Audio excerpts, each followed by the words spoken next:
Hey guys, welcome back to the SheHH Podcast, where we interview women in Christian music all around the world. So I'm super excited because today we have one of my favorite artists, I don't say that lightly, one of my favorite artists and a good friend, the one, the only Kaye-Marie. Hey. Pretend there's applause here. Pretend there's applause. We're applauding. I would love for you to straight away give us a 20-second elevator pitch. Who are you and what do we need to know about you? All right, okay. My name is Kaye-Marie. I'm a singer-songwriter from London. I make Christian R&B and neo soul. And yeah, I've been pretty much doing music my entire life, but I just chose to start doing my own thing last year. So yeah. Almost brand new onto the scene. Pretty much. And you're basically the UK, like I'm gonna like coin this now, but you're basically the UK's like Christian R&B neo soul princess. You're just that girl. Yeah. You're just that girl for us and for the world. But what was your kind of musical background? Like you speak about doing music forever, but what does that actually look like for you? So I obviously grew up in church. I was singing with my family, doing ministering. Like my mum sings, my sister sings, and my dad plays instruments, my brother. So we're a very musical family, but it's always been like centered in, Christian music. And then once I started school, I joined the choir and literally was in a choir for like 10 years. And so it was a good experience. We performed in lots of different places. And so that definitely played a part in like my musical development, and then started doing like BVs and stuff like that, and released my own stuff. And how did you land on the R&B sound like as your genre? For me, I think it was something that I always connected with. So I would like listen to people like Amy Winehouse, Lauryn Hill, and then the old school CeCe Winans, Clark sisters, and I liked how they merged that like gospel sound, but also the elements of like R&B, and that's just something that I connected with personally. I love that. Yeah. Defo comes across in your music, and you can hear, especially early CeCe. I hear that. I think that's probably the I am. One. Yeah, I hear that for sure. And what are your thoughts on the R&B, especially the Christian R&B scene right now in the UK, but also in the US, like the resurgence? How you finding it? I think it's definitely coming back stronger because obviously I've been like listening to music, but I didn't feel like people were delving deep into the R&B scene. I think recently, for the past couple of years, people have been like, okay, I want to start bringing back some of the old school influences, and then also just doing R&B stripped back. Because I found like people were doing R&B, but they were kind of mixing it with other things, like your Afro, your like Caribbean influences, as opposed to straight R&B, which I definitely am excited about, because I feel like more people are, just being out there and doing it.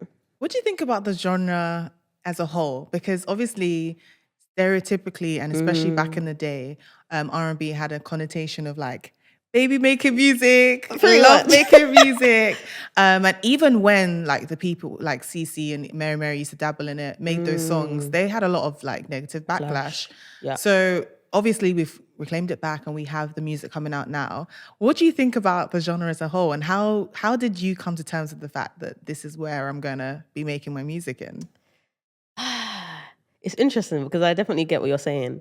Especially when you look back, a lot of people didn't really agree with how they were doing things. They were more so looking forward to the typical gospel sound, the choirs, the strong, organs, and obviously people wanted to come out of that norm. And for me, I honestly, if you take away the lyrics, I personally just like the production. Like, if you actually listen, some of people's music, I can listen to it without the lyrics. And I think that's what I connected with. And I think it depends on the spirit behind it. So I think if God's given me a song, he's given me a melody, and the whole aim is to glorify him, then you can do that in different forms. At the end of the day, it's just a group of different chords coming together. Yeah. That's what music Instruments is. Playing. It's the only difference is the person who's playing it and the purpose of that music.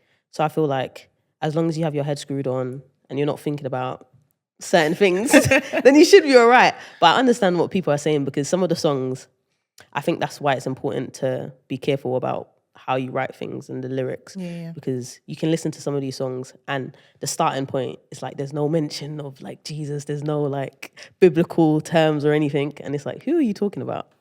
Is this to your man?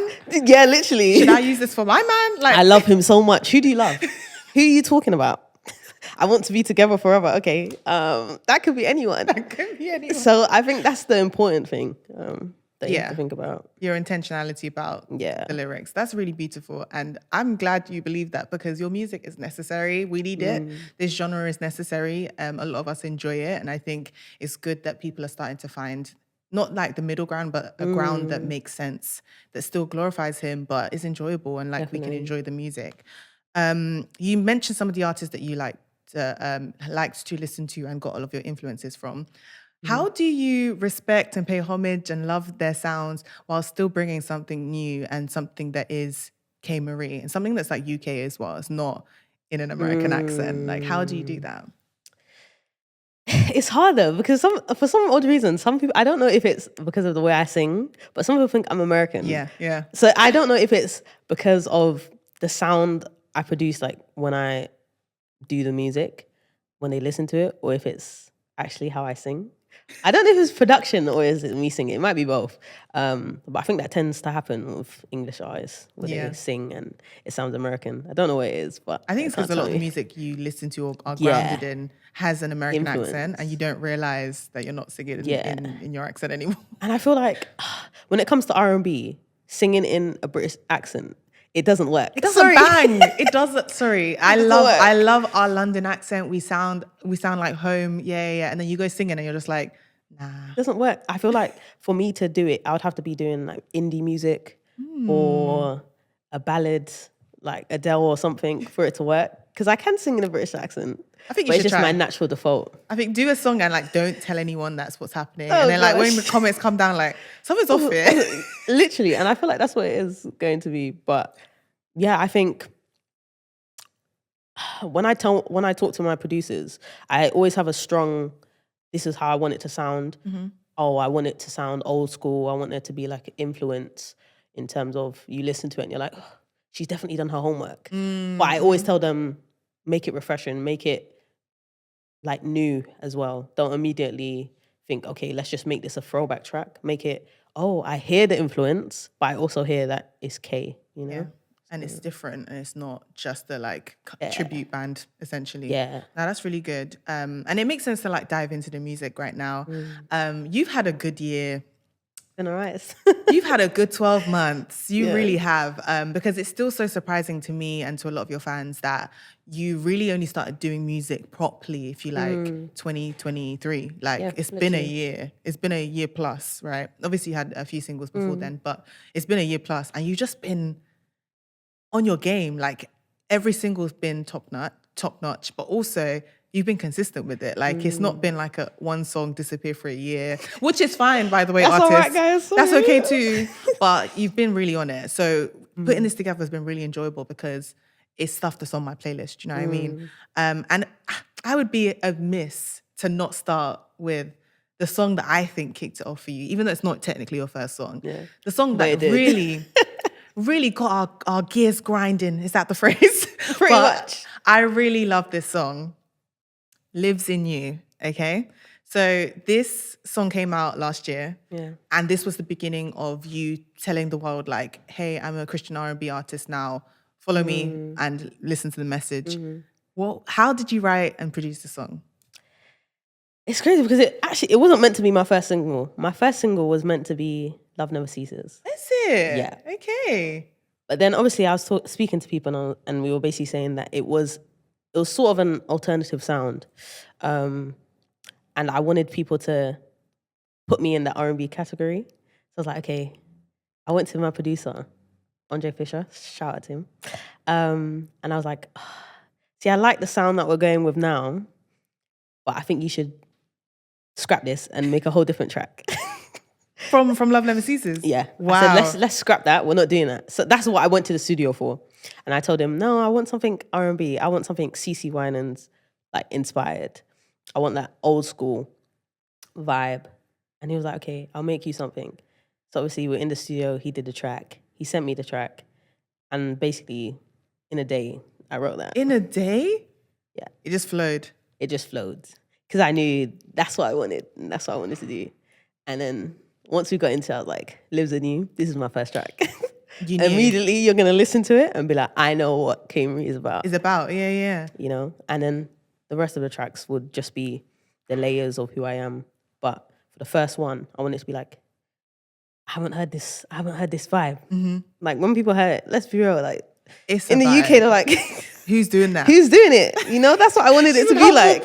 Humble brag. Who's doing it? No, that's literally how I wanted it to be, because I didn't want to come out and be like something slow and, you know, I wanted to keep it vibesy. You know, like when Mary came out, they were doing that contemporary gospel. Yeah, for sure. And that was something that was different. Like those songs, like I Want to Go to Heaven and like I'm Walking. And it's just like no one was doing that. And I think I wanted to definitely bridge that gap and just invite people into that vibe again. What I loved about it was the first time I heard it, I was like, okay, cool, this is R&B and I love the sound. But also, it's explicitly Christian. Like, because a lot of the people doing Christian R&B at the time, which weren't many in the UK, which was only like last year, but they were not always explicitly Christian. Yeah. Like, which is fine, and we'd still need the music.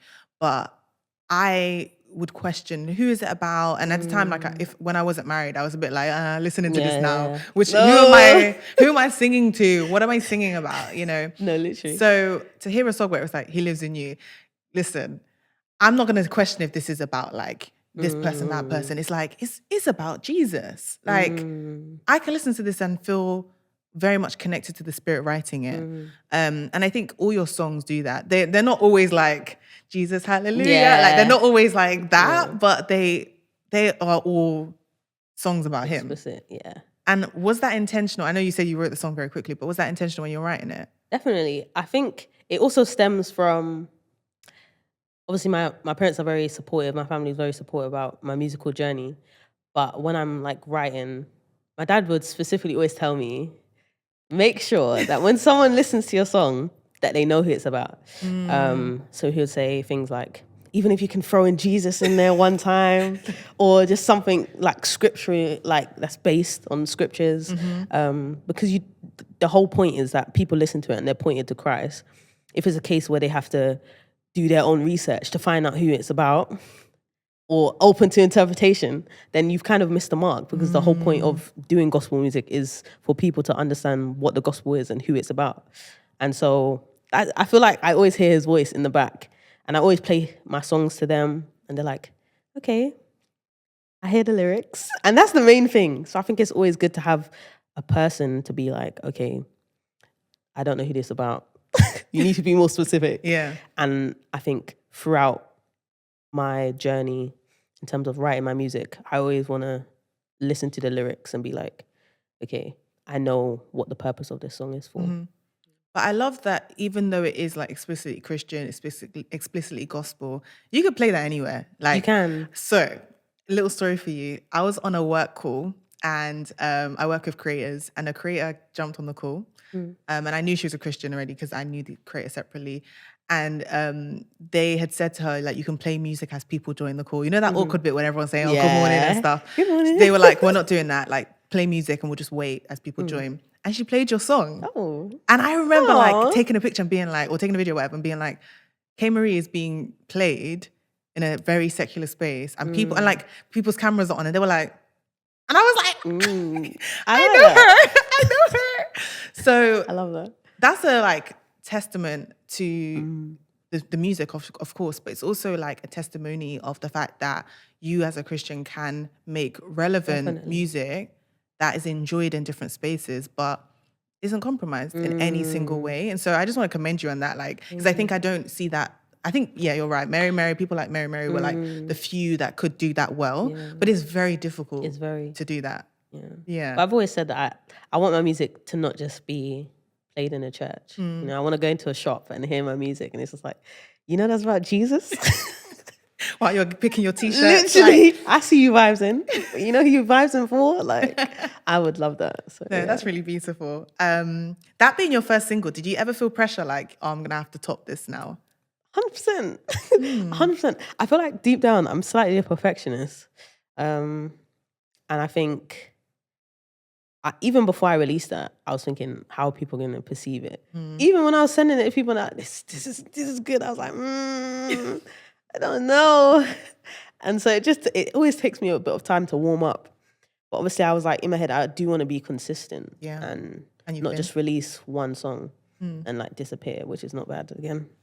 No shade. No shade. But there's obviously an element of standard as well. I don't want to put out things that aren't, of a high standard. Yeah. And so, I think that there's a bit of pressure. I think not from other people, but yourself. Okay. Well, you still released, so I guess like it's not been pressure that's been like choking you or stopping you from moving. But you actually, one of the singles that was before Lives in You is a song you did with your mans. Yeah. With your mans. Yeah. I'm so awkward. Boyfriend is such an awkward phrase to say. I'm like, with your mans. With your boyfriend, the one and only Kay Lewis, who is also a friend of mine. And you guys put out a song in 2022. So this before you started releasing music, and it's HMD or Hold Me Down. Yeah. And I really love this song. How do you balance being two artists making music in actually very different Christian circles with a relationship like just as boyfriend and girlfriend? It's interesting. I think it helps in a way because you have a common goal. You understand each other's purpose. You understand the pressures that people may be feeling as well. So it's like if I'm not feeling confident, he's experienced that lack of confidence at some point, especially when it comes to music and vice versa. And I think it's also good musically. You can send it to someone and they have a musical ear. Yeah. And they can be like, How honest are you with each other? Oh, very honest. Oh. Very honest, yeah. Even when it comes, like, sometimes we pretty much make our own, like, cover arts and stuff, and we'll send it to each other and be like, I don't like this. Let's change it. So I think it's good because ultimately you know the intention behind the comment.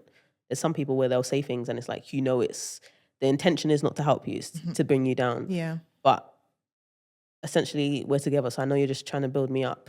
Yeah. I'm not really going to take it to heart. Plus you have a musical ear as well. So I think it's always good to hear other people's opinions. Obviously there's a certain grey area where it's like, this is what you want to create. This is your vision. You don't need to always fluctuate from it. But it's always good to hear someone else's perspective and then just support each other as well. And it probably helps that you both like each other's music as well. Exactly. Yeah, because like, if it was bad, I mean, oh gosh. That was not. Also being with an artist, I hear difficult. it. Like, imagine being like, I don't like the music. And I have to be How do you like, navigate that? That would be difficult. very awkward space. Very, very awkward space. So if you're with an artist, better enjoy their music or help them get better. No, literally. The latest single as of the time of recording this is Who You Are, which again, beautiful song. Thank you. I think the way you've written it, put it together is so intentional, and I really enjoy it. It's very smooth, pure R&Bs with this one. It's not like a fusion with any other genre. So I would love for you to talk about writing this song and obviously it being your latest single, the way you've put it out, and hope that people perceive it. So with this song, I think it was definitely based on a time where I would like struggle to remember who I was.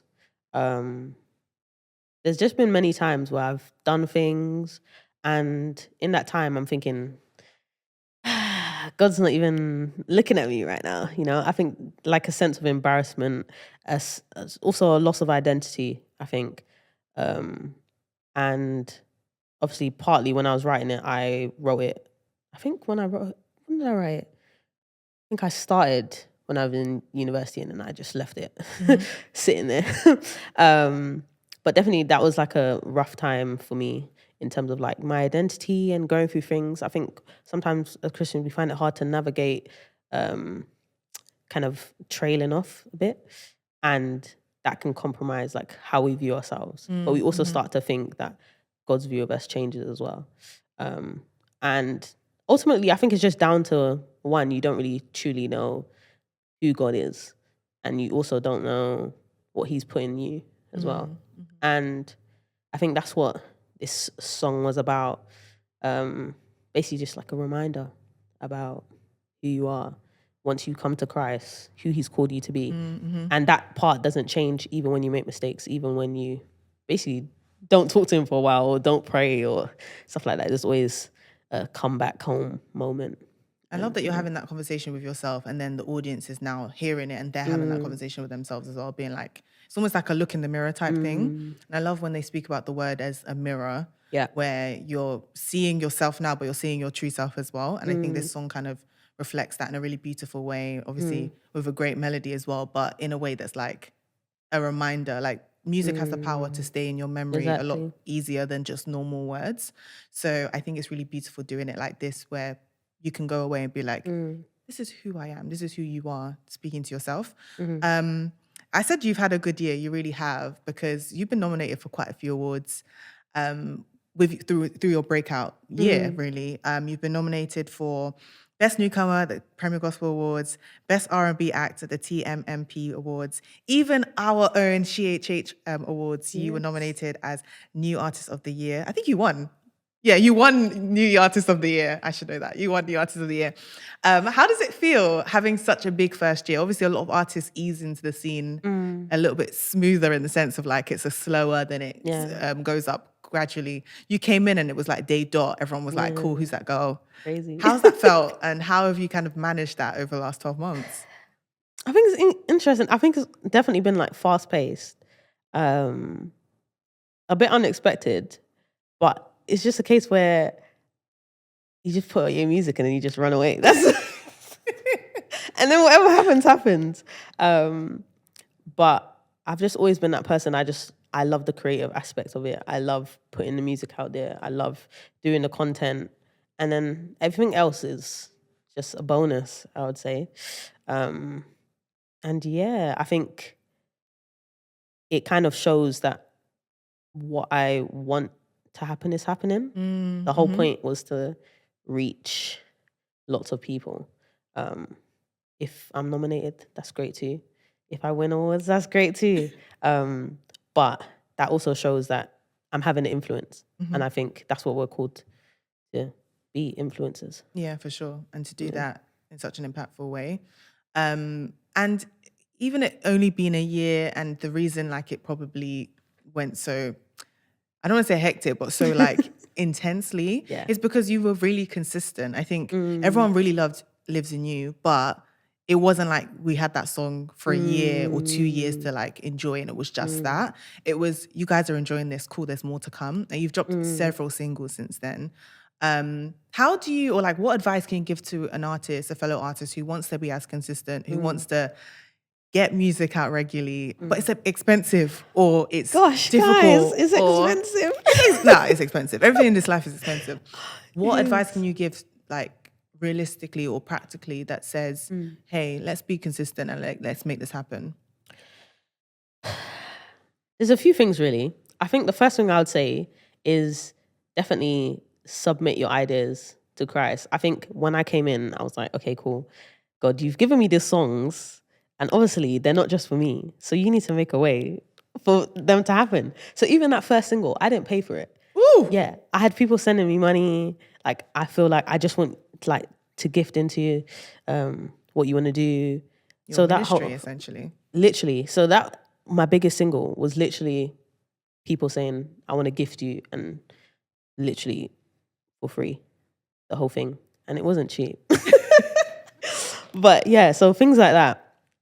And I think the second thing is having people around you that see your vision as well. So oftentimes they'll be like, oh, I want to work with this person because they're up there, but it's just like, they're kind of not just there for money, but essentially they want your money. Whereas there's other people where they want to be a part of your tribe and like help you with things. So I think surround yourself with people that also see your vision, because sometimes that helps as well. The favors come in, and then God favors follows as well. So I think that's another thing. And in terms of consistency, I think have a plan in place. I think there's obviously an element of spiritual, but I think there's a lot of practical that people forget, where it's like, but I prayed. Okay, but where's your timetable? You know? Let me see your calendar. Yeah, let me see your calendar. Where's your plan? And so people don't really want to do the practical aspects of things. some of it is just very practical. Okay, I'm looking in the year, every quarter I want to release something. We're just like, how am I going to be consistent? You haven't planned. So I think sometimes you just have to sit down and think logically about things as well. Pray whilst you're doing it, but also, okay, I have this amount. Let me budget. Who can I work with? What am I doing here? What if I do one single this time and then 3 months later I do the other one? So it's like, I think that practical aspect as well, not neglecting that. Get your diaries out. Write it down if you need to write it physically. Literally. No, I like that you didn't neglect the practical elements, but you also didn't neglect the spiritual, because that's the one thing that makes you a different artist from someone else just doing R&B. It's not just like, hey, you both plan, but you plan and pray. You know, the Bible speaks about man and woman planned, but the Lord establishes his steps. Right. Like, you need to make a plan for him You to do. also choose to establish it. He Just might there sleeping. He might divert the plan, but let him Yeah. have something to divert at least. Exactly. Like, can't just be going Just on to see that vibes. you're trying. Faith without works is dead. So you that need to do part. something. So no, that's really good. And it's interesting that we even talk about planning and putting things down on a calendar, because I think when you have a life outside of the thing you're doing as well, because one day, amen, you'll be a full-time artist only, but you have a life outside of that you're trying to make music work in with. So I'd love for you to talk about what you're doing, your second degree now. So you're currently a medical student. She's not just a pretty face. She's also incredibly intelligent. And you're currently doing medicine now. How has that been? How have you found balancing like being a creative with a STEM babe, literally? Pretty much. I think I've always struggled with balancing. I say this because growing up, I've always been a creative and someone who loved doing things in STEM. Like, I was good in school, but I was also, okay, we're going to this choir competition. Oh, we're going to this sports day. Like, like I think God just gave me all these different things to do. And I was like, Humble brag. no, like, I was like, what am I doing? And I think I struggled with that aspect. And my parents always said to me, you know, you have to learn to prioritize and do this stuff. I was like, no, I want to do it all, because it was just fun. And I was just interested in doing everything. But yeah, I've always had that crossover between being a creative and loving science. And I think there's a space, God put me in those spaces for a reason. So I think, like I said previously about the whole planning thing, I think there's an element of, okay, I've given you these things to do, I've given you these gifts, but you also have to find a way to ensure that you give them both time, but also prioritize in the same sense. Like, if you have an exam coming up, don't be sitting there writing songs, like stuff like that. I feel cool right now. You know, like your exam's tomorrow and you're recording, stuff like that. So I think definitely it's a case of I have to be on job when it comes to like timetabling, like everything's on my phone. On this day I'm going here, on this day I'm going here. And then just prioritizing, like, once I have my degree, I have my degree. I can do what I like. I can write when I want to. I can record when I want to. But if I record but fail, then that part. We're in a It's not sticky an situation. easy. It's not an easy degree that you can just sail through. Literally. As well. And I think I always get this type of question of, are you going to pick one? Are you going to pick one? I was like, no, because I feel like a patient can meet Christ when they meet you, and then someone else can meet Christ when they listen to your music. So I think in both elements, God can move. I don't have to neglect it, you know? So that's a bar, you know. That's really good. It's really beautiful to see you so diligent in that, because you know, they say we have a very distracted generation, and everyone's very like social media as our forefront and stuff like that. But to hear the intentionality behind both music and what you are going to be doing as a doctor or are doing as a doctor, I think shows that this whole lie of, everyone is like that, everyone's distracted, no one has focus anymore, is very incorrect. Definitely. Especially because you Gen Z, you guys, I don't even believe you're distracted. I think you have what you believe is worth the time and effort and energy, and you focus on that. If it doesn't align with that, I think you're just a bit like, Yeah.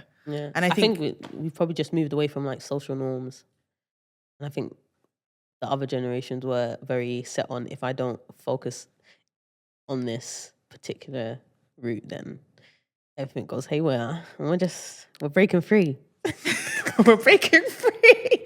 No, but that's actually a good point, because I think that's why, like, that's more of the way that God works. Obviously, there are like things that are like, this happens, then this happens, then this happens. There's always order. Oh, yeah, but sometimes 100%. like God shakes it up. And it's like, true. if you have always been in a rigid like way of thinking things or doing things, you miss out on that. Yeah. And it's really encouraging, like even just following you on socials and the way that you question why we as Christians or women or people do things. Even today, I was reading a story because I was doing some research. I was like, what's Kaye-Marie posting on our stories today? But I think where does that boldness even come from to critique the space that you're also in? Like, where's that come from?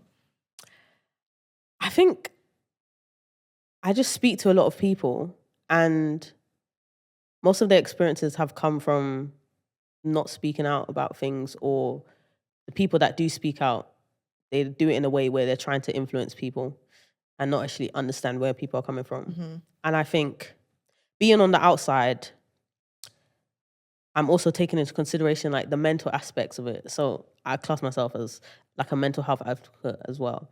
And so I think when it comes to Christianity, there's a lot of things that have an interplay with like mental health and how we view ourselves. And I feel like people don't really understand that influence as well. And so I think it's just very important to not suppress things. And essentially, when you speak about certain things, you're open to new perspectives as well. And I want people to be open to those perspectives as well. Just because of culture or what your pastor told you, it doesn't necessarily mean that it was right. You know what I mean? And that's how you create those safe spaces. So I don't want to just be someone that is like, you listen to my music. But if I'm building a community and building people who like follow me, it's just like, this is real life. The music is just one aspect. Yeah. But I want people to be like, okay, you use your influence for something, and that's what you've chosen to make it. Yeah. That's really good. It's good that you're not just building a space of like, hey, I like your music, you make good sounding stuff. It's like, hey, I like the music, you make good sounding stuff. The songs have life, but you are a real person as well. Like, literally. Because I think I've been having this like conversation with God myself, where it's like, when you're in spaces that everyone looks and sounds like you too much, you have no sense of relevance or impact outside of those spaces. Right. Like when you're with your colleagues or when you meet people on the street, like there's nothing in you anymore that they want or that they're attracted to or interested in, because you don't know how to like relate or see their point of view. And I think one thing I've learned from following you for as long as I have is you like ask questions about stuff that I've always believed is just the way we do it. And I've never been like, no, but why? Why do we call that this? And why do we react like this to that? Or why do we not talk about this in these circles? Why actually? Even just like asking yourself why. And I used to believe you're not allowed to say why. Like I used to be like, oh, that's doubting Because that's God. what we were told. We were told, oh yeah, don't doubt God. Like, you know, have you not seen what happened in the Bible when people doubted God? Literally. Like, first of all, you're allowed to explore these doubts. You're allowed to speak and ask him, like, I don't understand this. Like, make it clear to me. Make it like, there's I keep quoting scripture in this one. I'm loving it. I mean, not actually quoting scripture, but like there is a passage where Jesus is like speaking to this man, and this man goes, I need you to help me heal my like daughter. Yeah. And then Jesus was like, do you believe I could heal your daughter? And he's like, yep, I believe 100% for sure, but help my unbelief. And I relate to that so much in the sense that, yeah, I believe, but like there's doubts, and I'm scared to think about those doubts. I'm scared to question those doubts because I'm not allowed. And then I come to Kaye-Marie's page and it's like, why have we said this for so long? Why have we agreed with this? It's not even a soapbox vibe. Like, it's true. But you're always like, why? Yeah. And I think, like, did you find yourself in spaces at home or when you were a kid in school where adults encouraged you to question and encouraged you to say why? Like, how did you get to a place where you felt comfortable in the questioning and in the finding out answers? The thing is, before I came to Christ, I was very outspoken in general. Okay. Yeah, I was outspoken. Like if something was happening on even political elements, everything, you name it, I was I was that person to be like, okay, but why? you know? And I think I just built that confidence over time that 9 times out of 10, it's similar to like when you're in school. If you ask a question, there's always someone there that wants to ask, but they're too scared to ask, right? So I think there's always an element of that. No question is a bad question. And I think it allows people to grow. It allows yourself to grow as well. Like, no one's going to come and kill me for saying something. You know what I mean? So I definitely just built up that courage. And I think it's even more important, especially I found in the Christian community, where a very suppressed community, I would say, in terms of how we think and how we feel. And I think in order for us to like foster those healthy environments, you need to have someone who's gonna speak out. Like that's what the Bible tells us to do. Like the bystander is as worse as the person who's actually committing the crime. And so if you have people that we're all shutting our lips, then we can't complain when other people are influencing us because we're not being influencers, you know? And so I've made that conscious decision to be like, okay, if no one's gonna speak out, I am. Sorry. And so far, I'm still okay. You're okay. You're fine. No one's come to you. No one's like, hey, I'm delete safe. your account.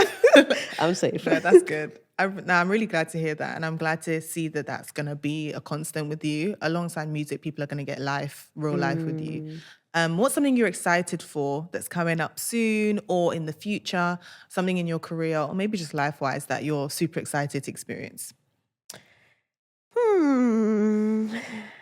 I think I'm definitely excited to like release a body of work. I think that's what I'm working on currently. When you say body work, is that EP, album? Yeah, EP. I definitely like the idea of being able to tell a story. I feel like singles, you can tell stories, but when you have like a whole body of work, you can create something where it's like a bigger picture. So I'm definitely excited for the experimentation there as well. Are there going to be collabs as well? Because you've not done many collabs. I haven't. Yeah, you've done like 2, if I'm right? Yeah. No. K. Lewis, Yeah. Kojo Dave. Yeah, 2.